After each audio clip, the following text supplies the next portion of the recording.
Ola eləyə mən bugün yuxum çin çıxa. Bugün nə qədər pulum olsa aparıb lotereya verəcəm. Ancaq lotereya alacağım. Neden? Ne olur be? Ne olur?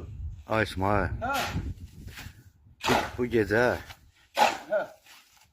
yuxuda lotereya alıb pozmuşam. 1 milyon udmuşam. Yuxuda elə mi? Hə, Allah'ın dost. 1 milyon sen. Hə, Onda bir ne kadar aldığın pul var ya. Ha. Apar bir. Loteriya. elə eləyəcəm. Ha hele. Bəlkə yuxum çin çıxdı. Ha. Bəlkə yuxum çin çıxdı, nə Kim bilirsin? çıkacak ha? Test de yadından çıkmaz. Niyə? Sen ancak onu yuxuda görersen. Elə yuxu Yaxşı, tutaq sen 1 milyon vurdun. Ha. Bak 1 milyon pul vurdun sen. Nereye isten oğlum?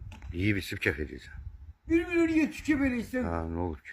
Elə onun için de zırt düşmür da. Niyə? Ay zırt. Ay, Hatta ki 1 milyon uçsam aparıp uşaq bağçalarına kasıbların elinden tutacağım. Kasıblara paylayacağım. onlar məni bir yerdə yuxu görüblər. Onlar apan paylayım.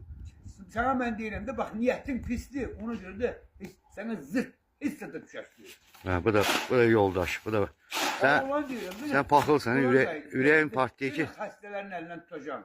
Xəstələrə yardım edeceğim. Kömək edeceğim. Ha, Xəstəli uşaqlara yardım edeceğim. Xəstənin biri mənə kömək edən var.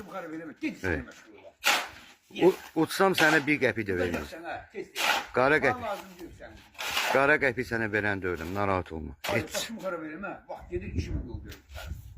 Ay zırt bu budacaq. İndi mən axşam alım udum, sən də bax. Heç darıxma. Heç darıxma. Koymayacaq indi işləmək. Mərdimazlar axtarmışsa mərdimazlar özgər tapır adamı.